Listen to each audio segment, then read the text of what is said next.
Pokémon Red and Pokémon Blue, the genesis of what is now the most valuable media franchise ever. My love for Pokemon goes far beyond the cartoonish monsters. It forged valuable relationships with friends, my family, and even myself today. It served as an outlet that helped me get through personal adversity and challenges in my own life. As the years have passed, Pokemon Red and Blue have become the essence of everything that I love about the brand. There's some kind of magnetic force that emanates from the originals. Whether it's the first Pokemon video games, or the trading cards, or first edition books, the originals always have that same powerful effect. Pokemon Red and Blue were released in America in September 1998, and it sparked a tsunami wave that flooded the entire world. At the time, I was a shy kid in elementary school who only really had one good friend, Cameron. Cameron and I would always play tetherball at recess and hang out at lunch. One fall day, I remember going to Cameron's house to just hang out. I remember playing the Nintendo 64 and we were playing Diddy Kong Racing. I remember getting up from playing the game and going up to his room. When I was on the way, I saw him and his older brother playing this Game Boy Color. I had no idea what it was at the time. Cameron had a blue cartridge in his, and his older brother had a red cartridge. And they each had these incredible looking monsters on each of them. What really drew my attention was the fact that they could trade these monsters and battle them together. A day or two later, I found out that that red monster on that cartridge was Charizard, a fire-breathing dragon.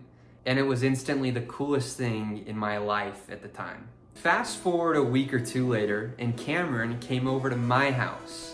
By this time, my obsession with this new Pokemon game was at an all-time high.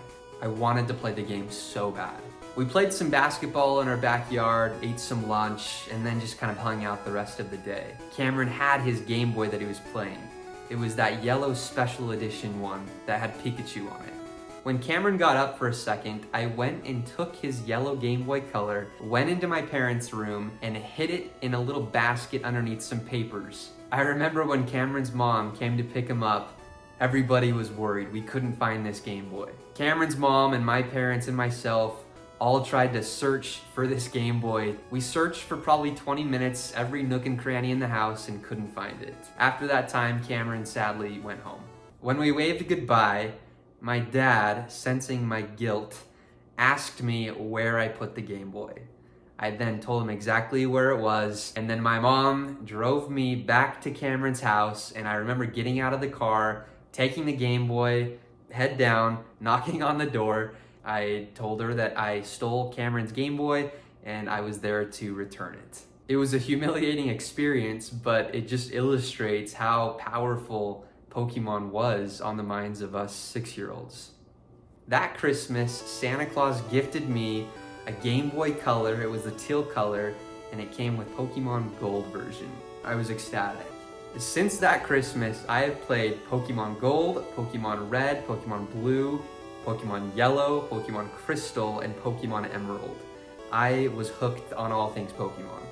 But none of those games will ever surpass Pokemon Red and Pokemon Blue. From the moment I turned Pokemon Red and Blue on, I was instantly teleported to another world. I felt like I was a trainer and I was actually in Kanto. Each town and each route has a powerful memory that's associated with them. I love the fact that you start in Pallet Town and then every subsequent town was named after a color, denoting the idea that you start off your Pokemon adventure with a clean color palette, and then as you play through it, creating your own masterpiece based on the unique decisions that you made. That's what I love about the Pokemon games. No single playthrough is ever the same. While I could talk for hours on how good the game is, I just wanted to highlight two things. First, Route 3. This little route that connected Pewter City with Mount Moon was my favorite place in the entire game. It felt like you were really becoming a Pokemon trainer at this time. You just beat Brock and his Onix, and you felt like you were getting more powerful. And it was the first time in the game where you actually went horizontal and not vertical. But by far, the best part of this route is the music.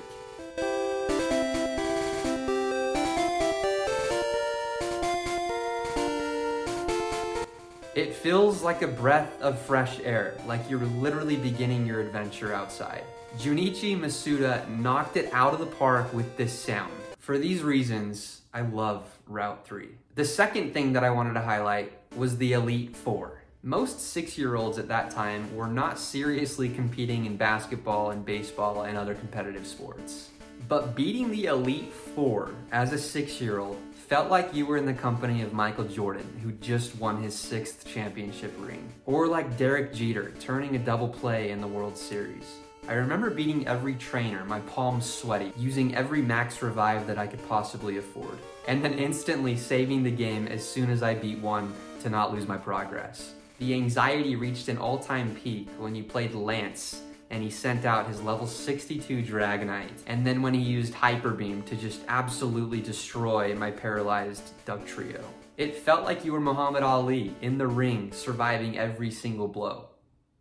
Pokémon Red and Blue will forever be the most cherished video games of my childhood. I loved the game so much that back in 2016, I bought a sealed Pokémon Red version that was still wrapped in its cellophane wrapping. It literally looks like it could be found on a Toys R Us shelf back in 1999.